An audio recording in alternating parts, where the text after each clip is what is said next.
Welcome to the session on fluid in 3DEC. This is Jim Hazard, 3DEC Product Manager here at ITASCA. So I've got three subtopics to talk about. One is just effective stress and how fluid affects the mechanical behavior in 3DEC. Then I'll talk about fluid flow through the joints and a little bit about fluid flow between the joints, what we call matrix flow. So first, effective stress. This is just talking about the effective pore pressure, not necessarily the fluid flow calculations. So you can assign pore pressures without actually doing any fluid flow calculations at all. You just assign pore pressures using usually one of these two commands, block in situ or block water. Note that this assigns pore pressures to both the grid points in the zones and also the joints. It's a little bit different if you're used to, say, FLAC 3D, where you say zone initialize pore pressure. We don't use that here because almost always you want to initialize the pore pressure in the blocks and the joints. So if you say zone initialize, you'd be missing the joints. So instead we use this block in situ command. Same thing with stresses. We've seen this before with stresses. So you can say block in situ pore pressure. You can say block water to give a water table. Once you specify the pore pressures, you now have an effective stress. And it uses the effective stress to work out whether or not a zone has failed. That is the main importance of effective stress, is to figure out where you are relative to the failure envelope. It uses the effective stress rather than the total stress. So the pore pressures do have an effect on the mechanical behavior in terms of potentially causing things to fail. So the commands look like this. Block in situ pore pressure, you give the pore pressure at 0, 0, 0, and then you give a gradient in the X, Y, and Z direction. And assuming that Z is vertical, the gradient is almost always 0, 0, and then gravity times fluid density. Pore pressures are always positive, so assuming your 0, 0 is near the bottom, you would give a positive number for the pore pressure, and you give a negative number for the gradient because the change in pore pressure per meter going up. It is easier to just specify a water table, then you don't need to do any math. You can give a planar water table with block water plane, and then a couple of parameters, or more commonly, you can import a geometry like a DXF that defines your water table, and you can just use that block water set, and you give the name of the geometry that you imported or created. Now, the interesting part here is in red. If you change the water table, it changes the effective stress, which potentially can affect failure, but that's it. If everything is elastic or if nothing fails, then moving the water table causes no change whatsoever in the model. Sometimes this is what you want. Often this is not what you want. You can imagine that raising up the water table may actually cause some upward movement of the material due to some buoyancy effects. Similarly, lowering the water table might cause some downward movement as you lose some of that water pressure. If you want to see that movement due to the change in the water table, you can use this effective keyword. And that will change the total stress, and then you will see the resulting movement. So I've got this on a slide here, but it's easier just to visualize it when we look at it in a 3DEC model. So let's start 3DEC.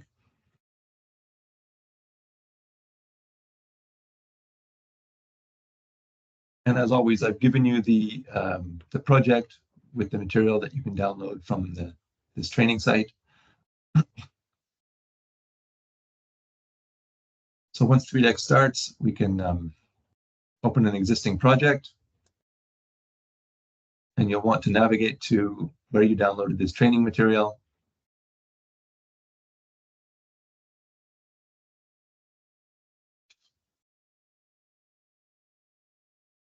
I'm not sure why this is taking so long, but all right, well, I've had this open recently, so I will. Here we go. Training. Software training 3DEC. All right, so there's a directory called fluid, and inside of there there is a subdirectory called one joint, and you can open this project here called one joint. Nope, change that. Directory called effective stress. Open that project called effective stress.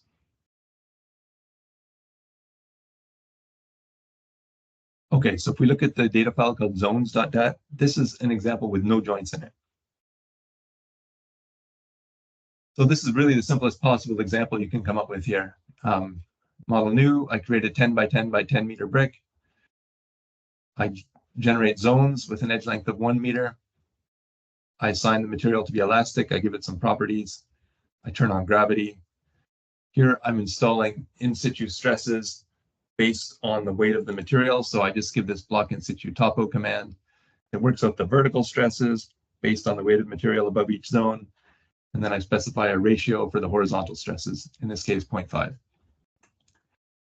I'm fixing the bottom boundary in all directions, and I'm fixing the horizontal boundaries in perpendicular directions. And notice that I'm doing nothing to the top boundary. So I'm assuming that the top of this model is the actual surface of the Earth. So I don't fix it. The top is free to move.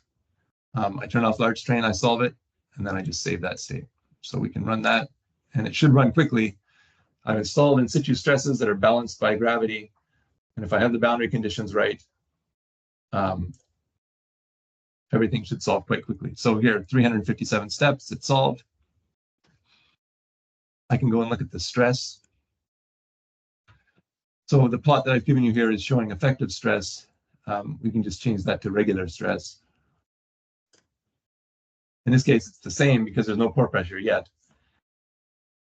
Notice in this plot, I've also already checked the box here for compression positive. By default, of course, compression is negative in 3DEC, and the engine, it's always negative, but sometimes just for plotting, you want to show positive compression. It's just a little bit more intuitive for people in geomechanics. So there's a checkbox here, positive compression.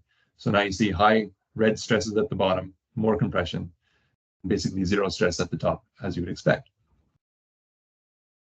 Also plotted on here are displacement vectors. You can see a tiny bit of displacement here, but very small, 8.5 E minus 7. So this is a negligible amount of displacement that occurs as it goes to this initial state. So nothing new so far. The next part is what is new. We restore that initial state. I'm setting the displacements to 0. It's not really necessary because they were so small, but let's just do it. Now I'm going to raise the water table up to the surface, and it can automatically calculate what the pore pressures are based on where the water table is. But in order to do that, I need to give the water density. So I can give this command block water density 1000. And then I specify where the water table is. So block water, and in this case, I'm just using a plane. I give the normal, and I give a position of a point on the plane, the origin. And so the normal always points in the direction of increasing pore pressure. And if you forget that, of course, you can just go look at the help. So if I hit F1 here, block water plane, normal origin, and it says set the normal direction to the plane, defined by a unit vector and pointing in the direction of increasing pore pressure. So almost always you will have a negative Z component to this plane because the pore pressure increases as you go down. In this case, it's a perfectly horizontal plane. So the normal is 0, 0, minus 1, and it's right at the top of the model. So the origin is 0, 0, 10. It will work out the pore pressures based on this density, and then I solve, and then I can save it. So let's just run that part.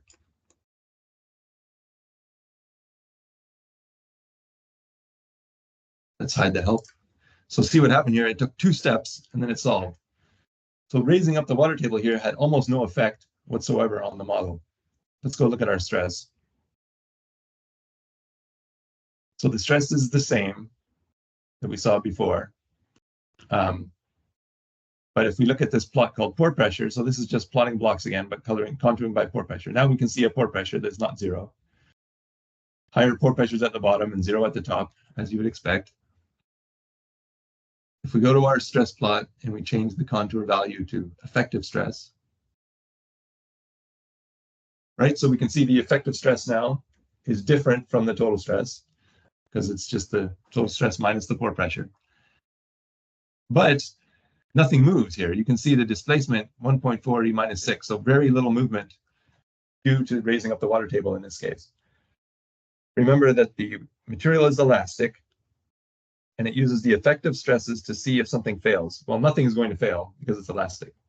So changing the effective stress doesn't really have any effect in this case because nothing can possibly fail. Again, there are certain circumstances where you might want to see the raising up of this material due to the raising of the water table due to some buoyancy effect. We can do that by giving this effective keyword. So if I go back to my data file, the next part of this just repeats the same thing we did.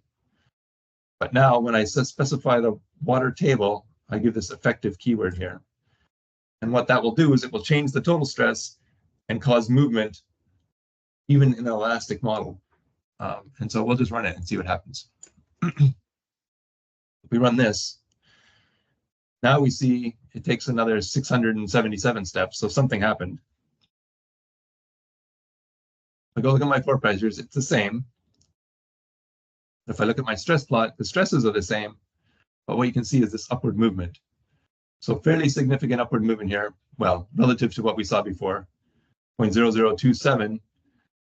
In this case, when we use that effective keyword and we raise up the water table, we see upward movement. Similarly, if we had water table at the surface and we lowered the water table, we would see downward movement if we use that effective keyword. So this is how the zones work. You may or may not see this movement depending on whether or not you use this effective keyword. Obviously, if there was material in here that could fail and the effective stress was such that things would fail, then you would see movement in that case as well. Okay, now the joints work a little bit differently. So let's go to joint.dat.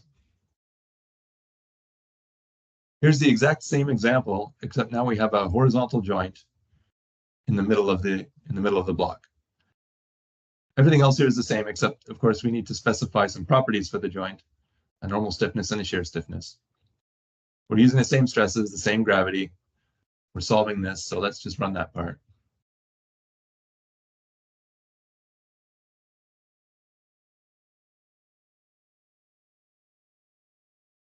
So here's our model. Again, stresses are what you would expect. Very, very little displacement here, 8.6 E minus 7. It was basically at equilibrium just to start with. No pore pressure yet. In this model, we can plot a joint. So here I'm plotting joint pore pressure, which is 0. You can see it's blue. I could instead show the joint normal stress. That is not 0. Obviously, we have 5 meters of material sitting on top of this joint, so it has some normal stress, which is compressive. But again, this was mostly in equilibrium, and nothing really happened when we did the solve. So if I go back to the file, we'll do exactly the same thing. We'll initialize displacements to 0. We'll set the water density to 1000. We'll put the water table up to the surface. Notice I'm not using the effective keyword here. Solving, and then I'm going to save it. So let's just run that part.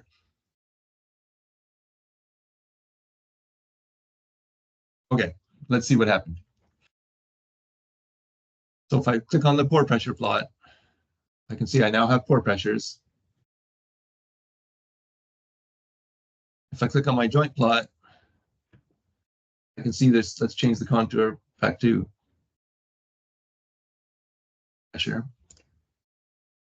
So now there's pore pressure on the joint. It's light blue. If I hang my mouse over here, I can see the information panel. 5E4 is the pore pressure. But what's interesting here, this plot also has the displacement vectors plotted on it. You can see upward movement above the joint. So what happens here is that the joint gets some pore pressure, and this pushes the top block upwards. It actually pushes on both blocks, but the bottom block is fixed at the bottom. So what ends up happening is the top block ends up moving upwards to account for that pore pressure that we added to the joint. So note that this is different than the zones. The joints always behave this way. I don't need to give an effective keyword. Every time I change the pore pressure on the joints, it will change the stress on the joints and cause things to move. And so that's what we're seeing here. The stress in the blocks is, the effective stress in the blocks is the same. but it's the movement of the addition of pore pressure on the joint that causes this top block to move.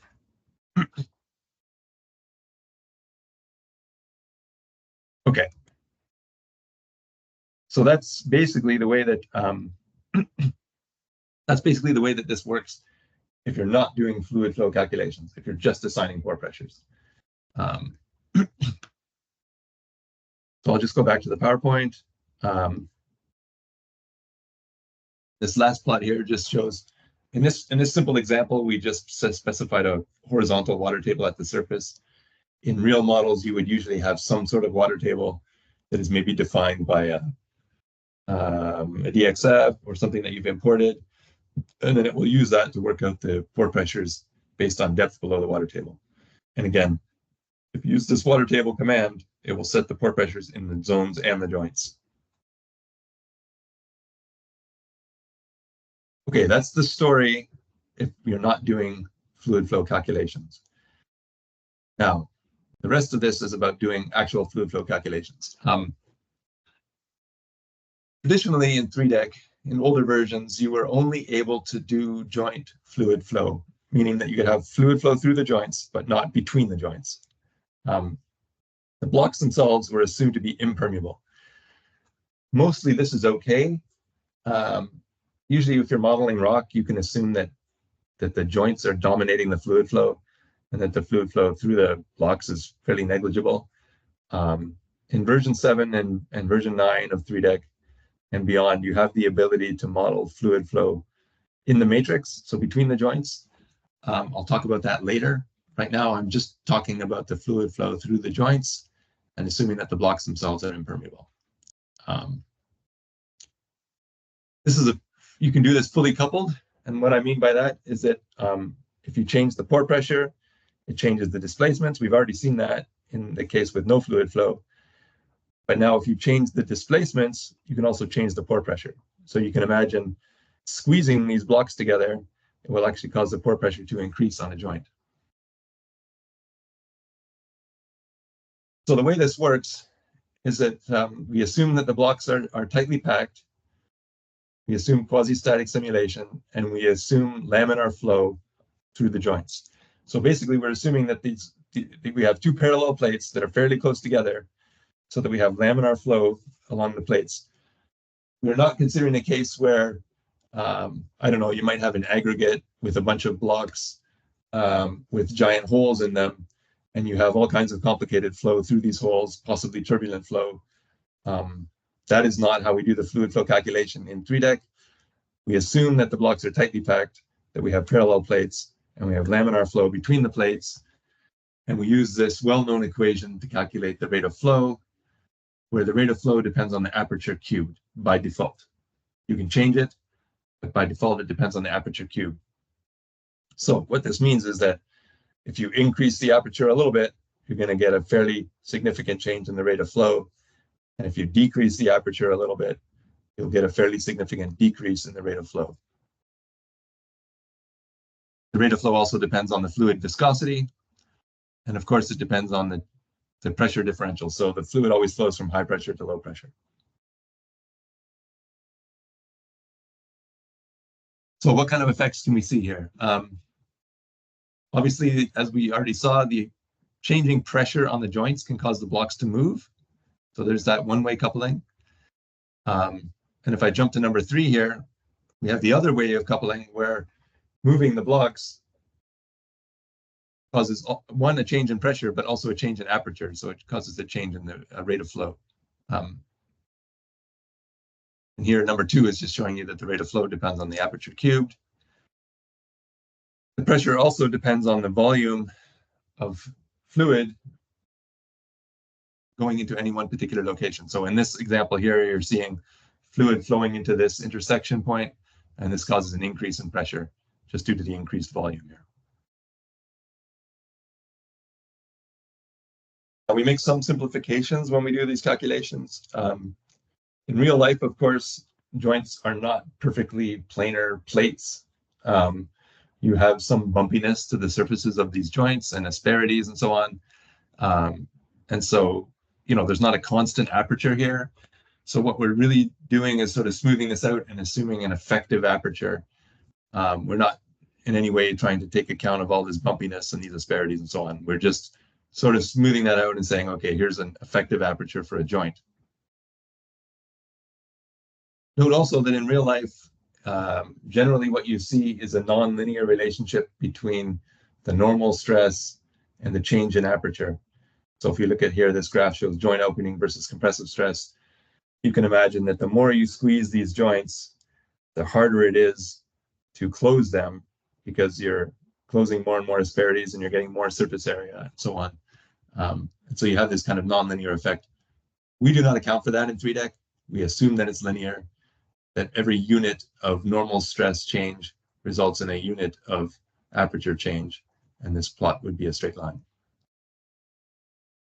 Of course, you can do anything in 3DEC with fish, but the way that the physics works built in is this linear approach. So the critical parameter that determines the rate of fluid flow is the aperture. Note that for the joint flow, we do not specify a permeability. So if you're used to continuum models, you specify some permeability and some porosity. We do not do that with the joint flow. All you do is specify an aperture, which essentially determines the permeability and the porosity in the system. So you have to specify this sort of base level aperture initial, and this would be the aperture at zero stress, or the aperture at the initial in situ stress. You also specify a minimum aperture. You can imagine that in real life, if you keep on squeezing these things, there will come a point where you still have fluid flow through the system, and you can't really reduce the aperture any more than that. There's some critical asperity contacts going on there. You can't close this joint 100%. There's always going to be a small amount of fluid flow through the joint. And so we specify some minimum aperture here, and it's called aperture min. On the other side, as the joints open up, we also have a maximum aperture. Now, this is not necessarily a physical thing. You can imagine in real life, the joints keep on opening and keep on opening. But this is more of a numerical thing because the rate of flow depends on aperture cubed. We've seen that already. The time step depends on the rate of the flow, or the potential rate of the flow. So what happens is as these joints open up, your time step decreases. And if the apertures get too big, you end up with really, really small time steps. So it's beneficial from a numerical point of view to specify a maximum aperture. You can also imagine that, if the aperture was really big, you would no longer have laminar flow. And so then the assumptions break down. And so allowing a very large aperture is not necessarily realistic in this case. So in every model, you need to give them initial, minimum, and maximum aperture.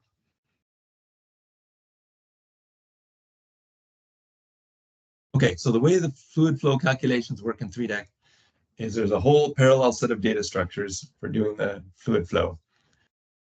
If you look at this plot, I'm showing flow planes, flow plane zones, flow plane vertices. This looks a lot like the joint plots that we've seen so far. And really, it is coincident with the joint plots. We just have parallel data structures for doing the fluid flow.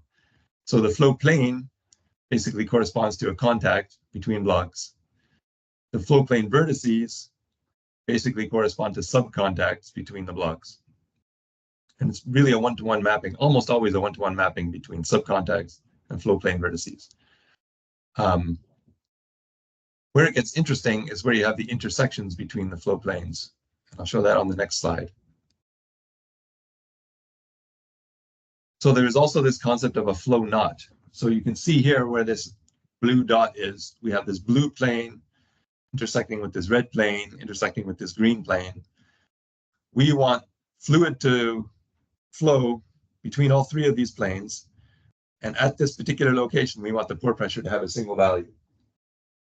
Really, it's just a single point in space.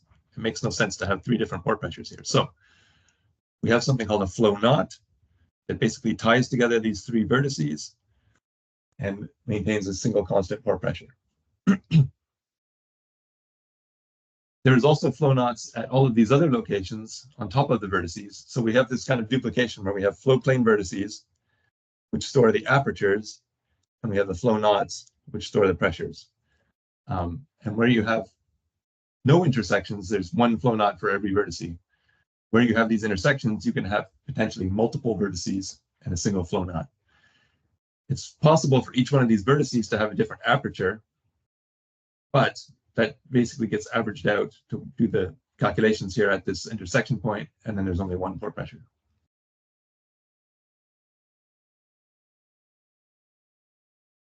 So when you're not doing fluid flow calculations, remember all we needed to do was specify the fluid density. When you are doing fluid flow calculations, you need to specify some other properties. And the other properties you need are bulk modulus of the fluid and viscosity of the fluid. Note here that when you're giving the command, you should always say block fluid property and not prop, because we also have a concept of proppant, which is used in petroleum industry. I'm not talking about that here, but be aware that if you say block fluid prop and you abbreviate this, it does not know whether you're talking about property or proppant. So you need to give the whole word here. When we were doing the calculations with no fluid flow, we did not need to worry about boundary conditions. All we did was specify the pore pressures. If we turn the fluid flow on, we do need to worry about the pore pressures. I mean, we do need to worry about the boundary conditions. And you have basically two choices here. If you don't specify anything, the boundary is impermeable. So there's no flow through the boundary. Your choices for boundary conditions, aside from that, are to specify a discharge, meaning an injection or extraction of fluid at some rate, or you can specify a constant pore pressure. For discharge, you can specify a discharge at a point, which would be volumetric, so the number of meters cubed per second, for example, fluid going into a point. This is useful if you're doing injection or some sort of well. This is a very common boundary condition that people use. It's also possible to specify a discharge along a line, so along the edge of one of these planes, and then the units would be meters cubed per second per meter along the line. This is less common, but is also still in use.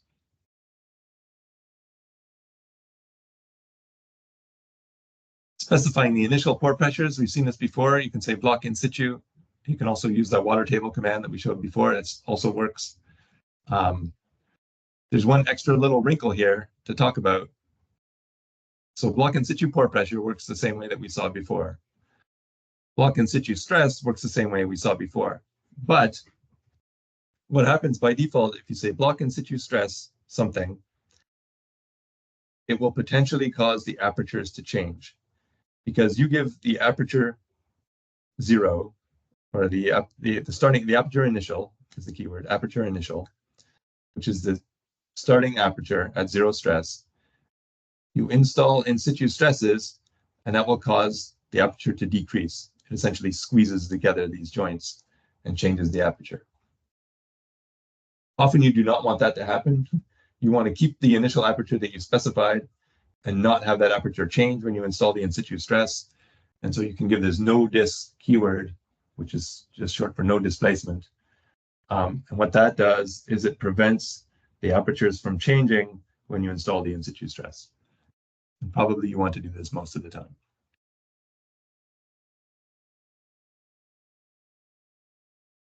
It's possible to do fluid-only analysis.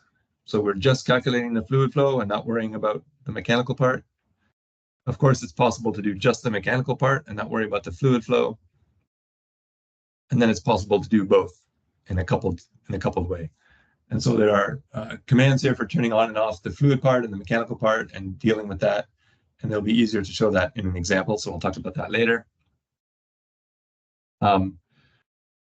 One other command that might be useful, I'm not going to talk about it in an example, but you can see it in the examples in the manual. Block fluid crack flow on or off. And what this does is people who are doing hydraulic fracturing type of problems, they often do not want to see fluid flow in the joints if they have not failed, either in tension or in shear. So if the joints are completely intact, they do not want to see any fluid flow. And so you can set it up so that there is no fluid flow in the joints until there's some sort of cracking, either failure in tension or failure in shear, and then the fluid will start to flow through. And so in this way, you can sort of propagate hydraulic fractures by building up a pressure in the part of the joint where fluid can flow, and then it will cause usually tensile failure in some region, and then the fluid will start flowing into that region, and then it will cause more tensile failure, and fluid will flow, and so on. So you get a slightly more realistic hydraulic fracture behavior by turning on this crack flow.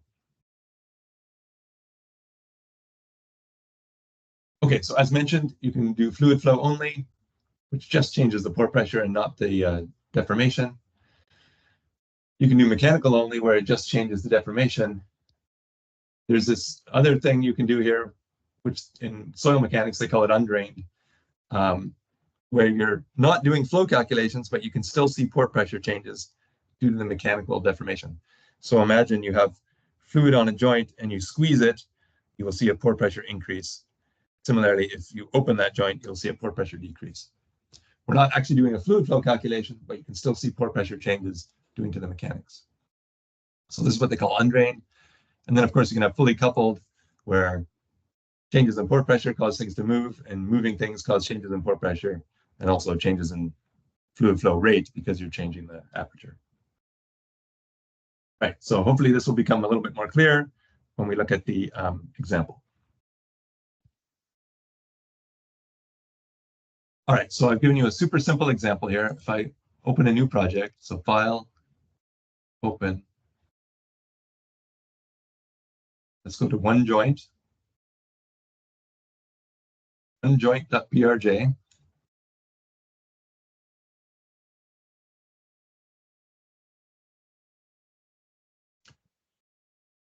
Okay, here's another super simple example, pretty similar to what we just saw, except in this case, the brick is only 2 by 2 by 2. Again, we've got a horizontal joint in the middle. We've got plastic material. We've got a more Coulomb material this time for the joint. Give it some stiffnesses. Now, here's the new part. We need to give these 3 fluid properties: the bulk modulus of the fluid, the density of the fluid, the viscosity of the fluid. Note here, the density is the true density of fluid. Viscosity is the true viscosity of the fluid. I think the units is centipoise or something like that. The true bulk modulus of the fluid is somewhere around 2 gigapascals. In this example, we're setting it quite a lot smaller than that because, well, for 2 reasons. Number one is we're doing a flow only for this first part. So the changes in pore pressure are not going to cause any deformation changes, at least in the first part. Number two, in this example, we're only getting to the steady state. So if you are just trying to find out the final steady state pore pressure, the bulk modulus of the fluid really doesn't matter. If you make it lower than the real bulk modulus of the fluid, it will solve faster. You will get bigger time steps. If time was important, so for example, you wanted to look at the pore pressures at 20 seconds after you started an injection, or 1 hour or something like that, you would need to use a bulk modulus that is closer to reality. If you're just trying to get to the steady state, the bulk modulus isn't really that important. You will see in the manual there is some minimum. You can't put it at like 1, but you can have a relatively small value. So this number here probably came out of the equation in the manual. That is basically the minimum bulk modulus you can use in these types of analyses. Okay, I need to give these properties. The apertures, and the apertures are associated with the flow plane vertices. In this case, I'm using the same value for initial, minimum, and maximum. So essentially that means this thing is basically uncoupled. Even if there were deformation in here, it's not changing the aperture, and it's not changing the rate of flow. So no matter what I do to these blocks, I'm getting the same apertures here. So the boundary conditions are here on lines 22 and 23. I'm fixing the pore pressure to 5 megapascals on the left side, and I'm fixing the pore pressure to 0 megapascals on the right side. Remember that the default boundary condition is no flow through the boundary. So if I left out line 23 here, you wouldn't have any flow through the right-hand side, and eventually the whole joint would fill up with fluid and hit a pore pressure of 5, and it would just sit there at 5 MPa. By specifying a 0 pore pressure on the right-hand side, I'm seeing a flow from left to right, and it will reach some sort of steady state here. I'm taking a history of the fluid time. I'm taking a history of pore pressure in the middle. And note here, we're just doing the fluid flow analysis. So I'm turning on the fluid, and I'm turning off the mechanical. Note that I didn't talk about it at the beginning here, but if you're doing a fluid flow analysis, you need to give model configure fluid to start with. What this does is when you zone the model, it sets up all those parallel data structures. So the flow planes, the flow plane vertices, the flow knots, and so on. You need to give this model configure fluid before you do any zoning if you're doing a fluid flow analysis. So it can set up those data structures. I also didn't talk about it at the beginning, but when you're doing these fluid flow analyses, you do it in small strain. Because you can imagine if you were running this in large strain and the block started moving and you got a change in contacts and a change in subcontacts, you would then have to rebuild all of these fluid flow structures, the fluid zones and the fluid vertices and all that stuff. That would be theoretically possible to do, but it would be slow and painful. And so for the fluid flow analysis in 3DEC, you can only do it in small strain so that we do not have to regenerate all of those structures. If you try to run this in large strain, it will just give you a warning and it won't run. So model config fluid, model large strain off. When you give this model config fluid command, it automatically turns on the fluid flow calculations. So this line 28 here is not really necessary. I don't necessarily actually need to tell it to turn on the fluid, but I like to do it here just to remind myself that I'm turning on the fluid and I'm turning off the mechanical and then I'm cycling. So let's run this thing. Not a very big model. It doesn't take very long at all. Right, so I've given you, actually, let's make a new plot here just so I can show you. I've given you some plots, but we'll start fresh. So I'll go up here and I'll make a new plot. Let's call it pressure 2. I go to the plus. So all of these things related to the joint flow are under here, under this joint flow category. So usually you probably want to start by plotting flow planes. So I double click on that. Here's my flow plane.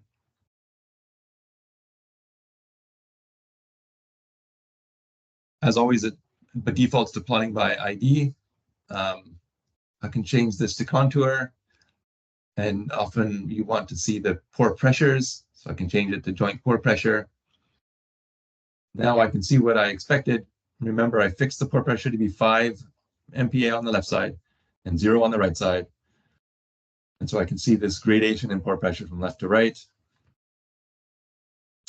On top of this, I can plot the flow rate as vectors. So if I go to the plus again, and under joint flow, I can choose fluid vectors.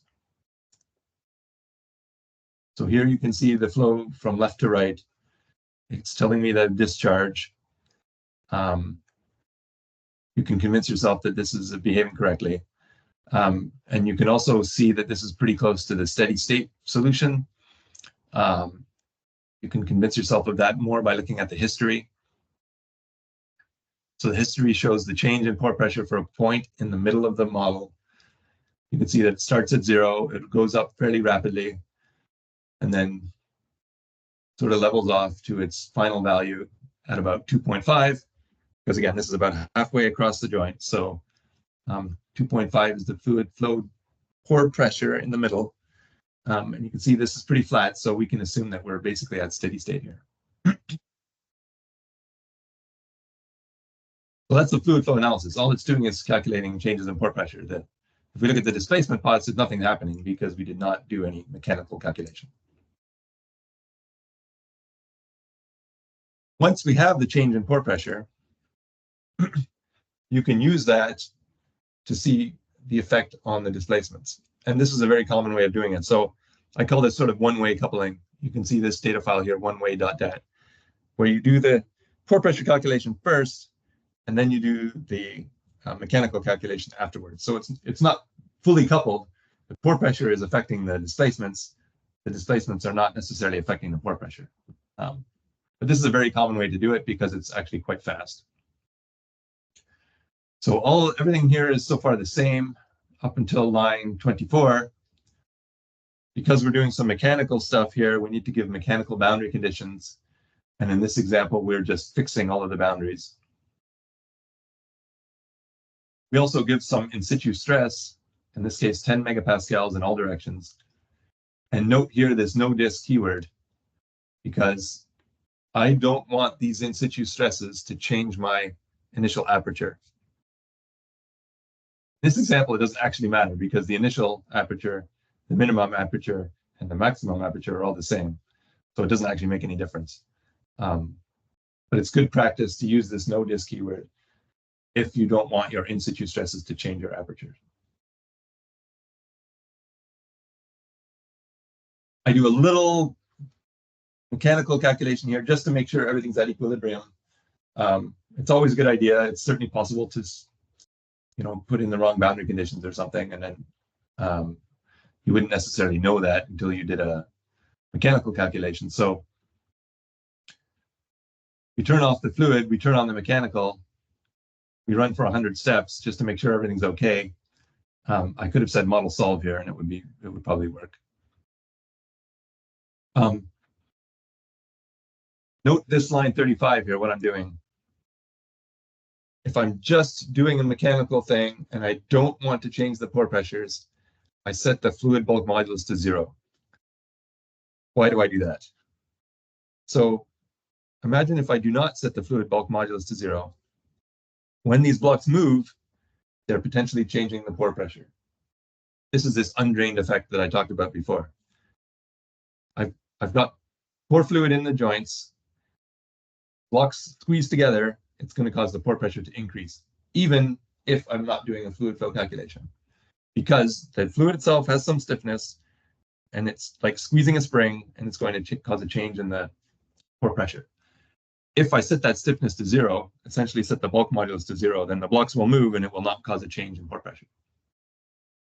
So for doing this little bit of mechanical analysis, I set the bulk modulus to 0.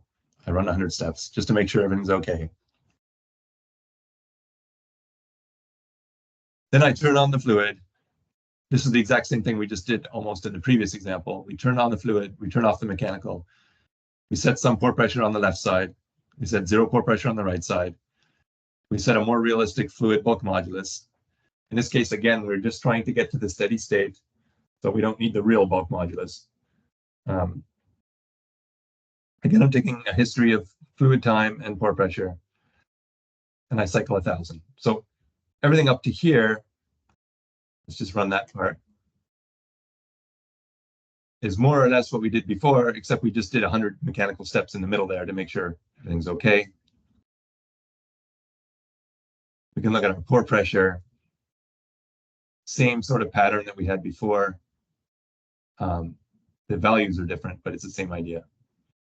If we look at the displacements, basically 0, 1e minus 18.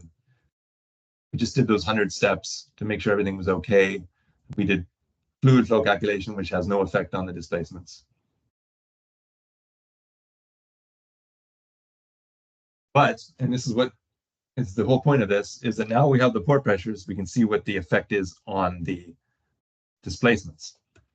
So now we have the pore pressures, we worked it all out, we assume that we're at steady state. We can look at the history this to show us that we're at steady state. I go back to my one-way.dat. Now, this is the fun part.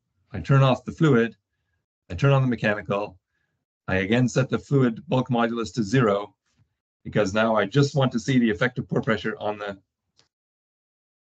displacements. I don't want those displacements to change the pore pressure. And then I cycle another 1,000. So we run this part.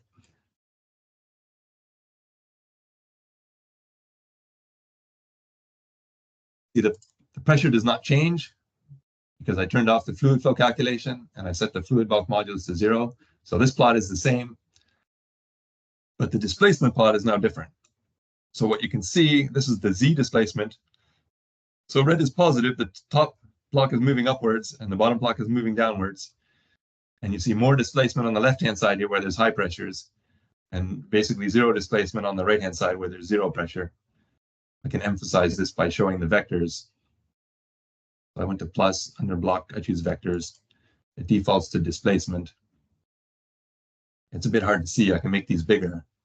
I'm closing this view shift here with the X. And in the attributes under block displacement vector, I can increase the target. Remember that the vectors by default plot at a size that is 5% of the size of the model. I can change that to say 10%. They're a bit bigger now. I can see how this joint is opening more significantly on the left-hand side than on the right-hand side. This is what I would expect by increasing the pressure on the joint. So this is what I would call one-way coupling. And this is very common because it's fast and easy and fairly easy, intuitive to interpret. There's another data file here called undrained.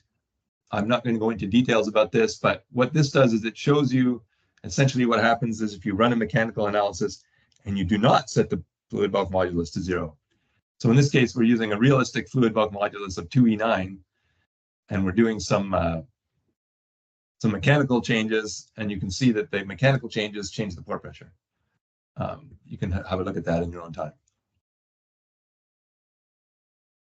What I am going to talk about now is this coupled model. So if we click on coupled.dat, same as you've seen before, model configure fluid, large strain off, make a brick, make a cut, zone it, give the properties, give the fluid properties. Note here, we're giving a realistic fluid bulk modulus, at least to start with. We do change it down below. What's different here is we're giving different apertures. So we have the same initial aperture, but we have the minimum aperture is 10 times smaller and the maximum aperture is 10 times bigger. So now what's happening is when there are mechanical changes and the blocks move, it will change the rate of flow because it's changing the apertures. Same boundary conditions we had before, same in situ stress we had before. This time we're starting with some in situ pore pressure, which is not 0. This little 100 steps mechanical, just to make sure everything's okay, same as we did before. We also do a little 100 steps of fluid to make sure everything's okay there.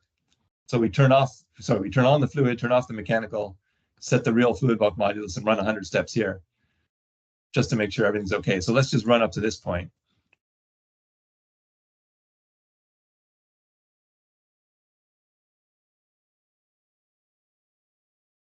So we did the 100 mechanical steps. We see, again, very little displacement, E minus 18. So basically nothing moved. So we're happy about that.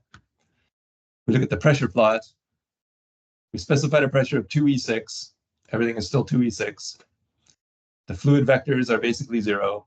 So nothing moved. So we're happy that we did all the initial states correctly.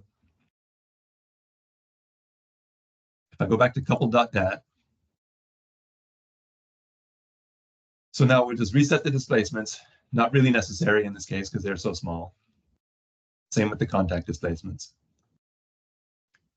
Basically the same thing I was doing before. I'm specifying a higher pore pressure on the left side and a lower pore pressure on the right side. Note, and this time it's not 0. It's basically equal to the pore pressure that we set, the in situ pore pressure. So we should still see a flow from left to right. The difference here is we're doing it fully coupled. So we're turning the fluid on and the mechanical on. And we're using a more realistic fluid bulk modulus in this case because we want, when the pore pressures change, this is going to cause movement of the blocks. And you need to have a fairly realistic bulk modulus of the fluid to push on those blocks, right? Notice that it's still 10 times less than the actual bulk modulus of fluid. We do this to speed up the calculations. You could argue that, this fluid is pretty stiff anyway, so, making it 10 times less doesn't really have a huge effect on the behavior of the system, and it gives you a more reasonable time step I would encourage you to actually experiment with this a little bit to convince yourself that changing the bulk modulus doesn't necessarily have a huge effect. Sometimes it's just necessary to reduce the bulk modulus in order to give yourself a time step that you can deal with. Okay, this lines 53 and 54 is a little bit of complexity here. So what's happening, the way these coupled calculations work, is that normally the fluid time steps are larger than the mechanical time steps. So you can imagine fluid times are on the order of seconds or minutes, or sometimes even hours. Mechanical times, these dynamic waves or whatever propagate through the system in milliseconds or microseconds. So the time scales are usually quite different. So if you really wanted to do a proper coupled analysis and keep everything in sync, you could set the fluid time step to be equal to the mechanical time step and just cycle, 1, 1, 1, 1, 1. So one fluid time step, one mechanical time step, one fluid time step, one mechanical time step, and everything would be perfectly. But it would take forever because the mechanical time steps are often really small and the fluid time step doesn't need to be that small. So what you generally do in reality is you set the fluid to be the leader, which means that the fluid time step can be whatever it wants to be, whatever it calculates to be its stable time step. It takes one of those big fluid time steps, and then it takes multiple mechanical time steps. So imagine the fluid time step was, say, 1 second, and the mechanical time step was 1 millisecond. To do this correctly, you would take one fluid time step, and then 1,000 mechanical time steps, and then one fluid time step, and 1,000 mechanical time steps. That turns out to be completely unnecessary because after a few mechanical time steps, you're usually more or less at equilibrium. So you don't need to run 1,000. You don't need to run all the way to 1 second of time because nothing's changing. The mechanical has basically stopped moving after, say, 10 or 100 steps. So then what you do is you say, okay, the mechanical is the follower, and I'm going to say that it only really needs to take 10 time steps per fluid time step as a maximum. So if I give these commands here, it will take one fluid time step and then 10 mechanical time steps. One fluid time step, 10 mechanical time steps. Great. I can actually speed that up even more. If I go here and look at line 60, here's my model solve command. I'm specifying some amount of fluid time, in this case, 1 second. And if I give this extra bit of information here, or mechanical ratio 1e minus 5, what it will do is it will run these mechanical time steps. And if it reaches this mechanical solve ratio before the 10 steps, it will go to the next fluid time step. So picture this scenario. It takes a big fluid time step. It starts running mechanical, and it checks to see if it reaches this solve ratio. If it doesn't reach the solve ratio in 10 steps, fine, it takes another fluid step. Then it maybe runs another 10 mechanical steps, does not reach the solve ratio, takes another fluid step. But eventually the pore pressures were not changing very much, and you take one of these fluid steps, and you only need a couple of mechanical steps to reach this solve ratio. So then it might just take 2, and then it might just take 1. And so this is a faster way. You don't have to take 10 every single time you take a fluid time step. And you'll see that when we actually run this. Okay, so let's just run this whole thing from the beginning. Now you can see all kinds of information down here at the bottom. Got the total number of cycles, and then we've got the super total. So what the super total is the number of fluid steps. And remember, you can have multiple mechanical steps per fluid step, which is why the total number of cycles is more than the super total. Here it's telling you it's taking one fluid time step every time through, and up to 10 mechanical time steps every time through. So right now we're close to this situation where it's only really taking one mechanical time step for every fluid time step. Let's just stop that and start it back at the beginning again so you can see what happens.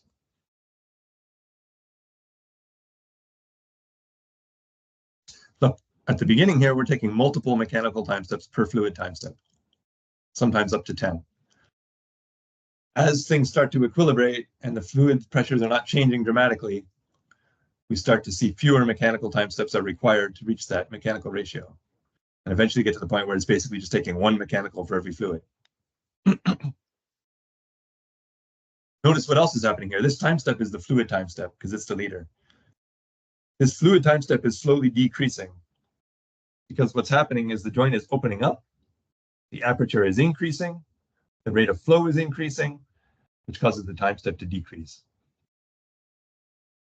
Here's the total amount of fluid time. We said here that we want to run it up to 1 second. And it's telling you how much time has passed and what it's trying to get to. And it's giving you this mechanical ratio. Now we're down at like 1e minus 9. So it's basically in equilibrium with the mechanics. Every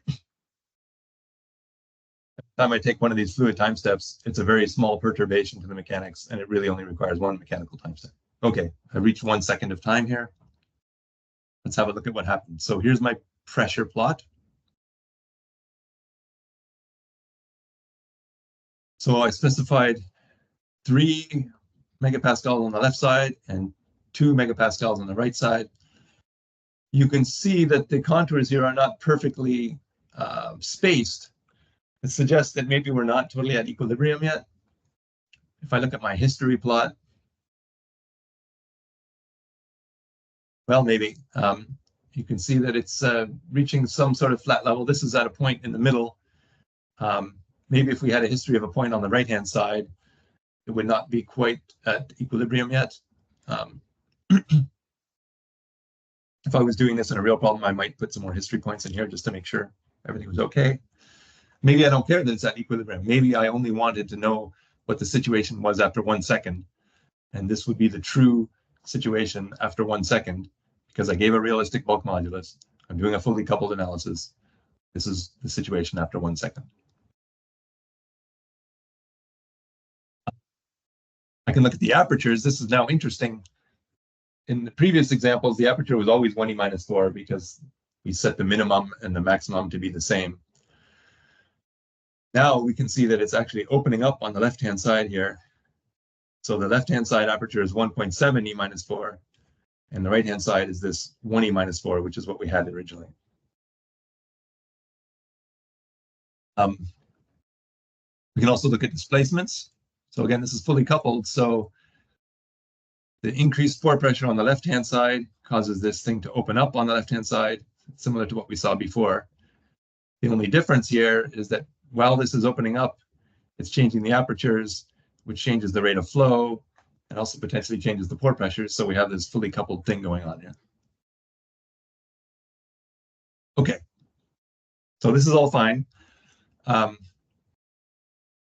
you'll notice, though, is that this time step is pretty small, 2e minus 5. If you were doing a hydraulic fracture problem and you wanted to run for an hour or an hour and a half, this would take a really long time to get there. So we do have a few tricks. I mean, one trick is just to do this one-way coupling where you do the fluid first and then the solid. If you need to do a fully coupled analysis, there are a few tricks to try and speed this up. I'll just jump back to the PowerPoint. Reduce the fluid modulus, like I talked about. Again, you don't want to reduce it too much, or you don't necessarily get the true mechanical effect or the true time effect. Your maximum aperture. Again, the opening up of the joints causes faster rate of flow and reduces your time step. And so by having a smaller maximum aperture, you could potentially prevent your time step from getting too small. You can reduce the number of mechanical steps per fluid step. In our case, in that example we just showed you, we used 10. You could theoretically use less than that. Fluid time step gets really small, you can actually flip it around. So you can take multiple fluid time steps per mechanical time step. And people definitely do that in these hydraulic fracture situations where you have joints opening up significantly. You can specify minimums for the volumes and the edge lengths, because again, the time step depends on the size of the flow zones.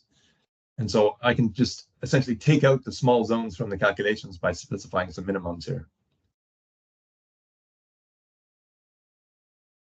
I can use fast flow logic, and I've given you an example in that same project. There's a fast flow example.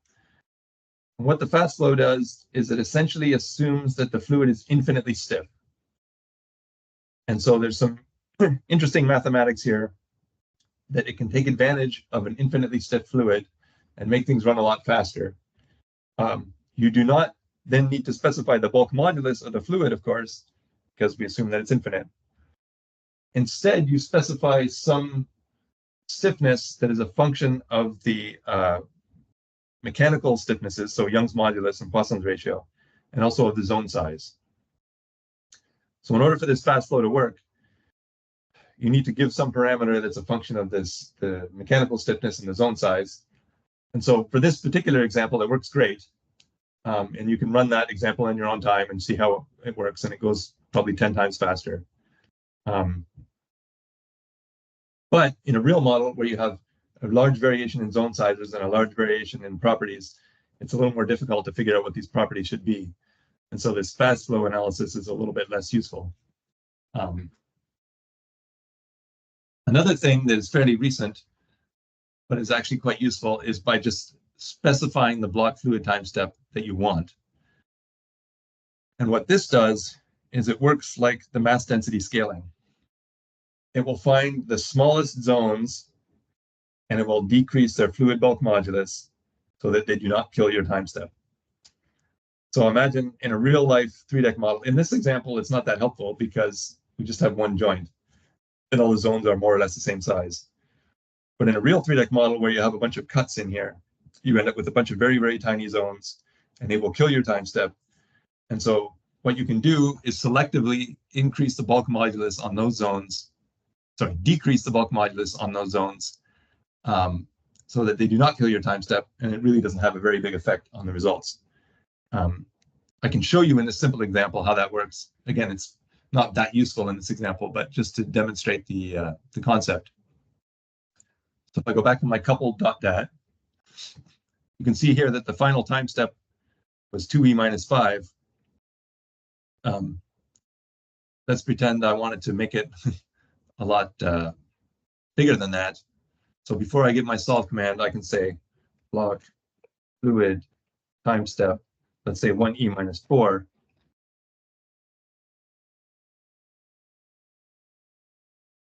I'm just going to put a return statement here. When I give the return statement and I run the whole file, it will stop executing here. I want to stop it before it does the solve. So let's just run to here.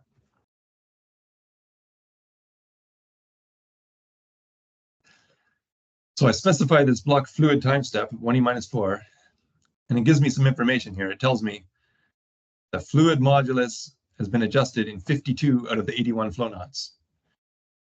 And it tells me the amount of knot volume that has been adjusted is 0.0002 out of a total volume of 0.0004. So roughly half of the knots have had their bulk modulus change. You can see that visually. So if I go to one of these plots, let's say pressure 2, you can see here that because I've specified the pore pressure on the left-hand side, it's at 3 and everything else is now at 2. Turn off the vectors, and I can go here to the plus and add the actual flow knots. By default, they plot as cubes, and I can change them from color by uniform to contour by different things. In this case, I can choose bulk modulus. So you can see here what's happened is all of these flow knots in the middle have a bulk modulus of 2e8, which is what we specified. But the flow knots around the edges have a lower bulk modulus than that, because presumably they're smaller zones. And these smaller zones were causing our time step to be reduced. And so what it does is it reduces the bulk modulus of these flow knots so that we can end up with a fluid time step of 1e minus 4. So if I just go down here and say model cycle 10, you can see that the time step is indeed 1e minus 4. Everything's working as I expected. Now let's go back to my data file and actually run this solve command. So let's pretend now I want to go up to 1 second of time. You can see what happens is that even though I started with a time step of 1e minus 4, it actually reduces because again, the joints are opening up and it's reducing the time step as it goes along. I could theoretically reset the fluid time step to be 1e minus 4 every 1,000 steps or something like that, but we can just let this run and see what happens. And you can see the total number of cycles, the number of fluid cycles, the number of mechanical steps per fluid step. We're into the region here now where it's mostly just one. The total amount of fluid time. Time step continues to decrease a little bit here. You can have a look at our pressure plot while it's doing this.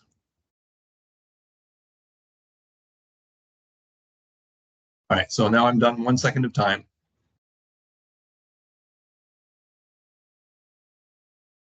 Did this actually help? So the total number of cycles when I did this is 83,970. When we ran the previous case with the default time step, I ended up with 117,000 steps. So, and the final time step here was 2e minus 5. The final time step here was 3e minus 5, so a little bit bigger. So specifying that time step helped a little bit in this case. Again, it's more useful in a case where you have a bunch of cuts in here and a bunch of really, really small zones that are killing your time step. That's when that can become useful. Okay, that's all I'm going to say about the joint flow. I have a little bit to say about the matrix flow. I'm not going to spend a lot of time on this. Doing the matrix flow is less common. Again, often when you're modeling rock, you assume that the majority of the flow happens in the joints. But it is certainly possible to use matrix flow and have flow between the joints through the blocks. And so if you're doing matrix flow, you have to use model configure matrix. This again sets up a bunch of parallel data structures. So what it does is it puts a flow knot at every vertex in the model. Sorry, every mechanical vertex in the model. And so you've got this duplication again. You've got all these vertices corresponding to the mechanical zones, and then you've got flow knots on top of all these vertices. And again, this is necessary so that we can have a continuum of pore pressure between the joints and the matrix. And wherever we have an intersection between the matrix and the joints, we have these flow knots tying everything together. So we need to get model config matrix. That will also turn on the joint flow. You cannot have matrix flow without the joint flow. If you turn on the matrix flow, you have both configure matrix and joints. The matrix flow works in the way that you are probably comfortable with if you're doing continuum modeling. It's regular old Darcy flow that you've seen before. You specify a porosity, you specify a permeability, and you do regular Darcy flow through the continuum. Note that in 3DEC, the permeability is probably not what you're used to.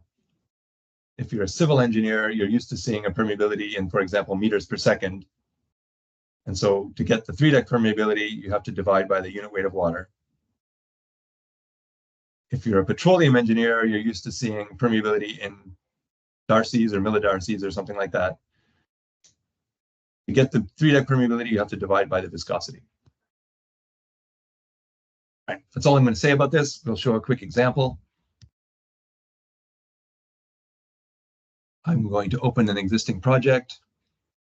I go up one level to leak off. I open the leak off project.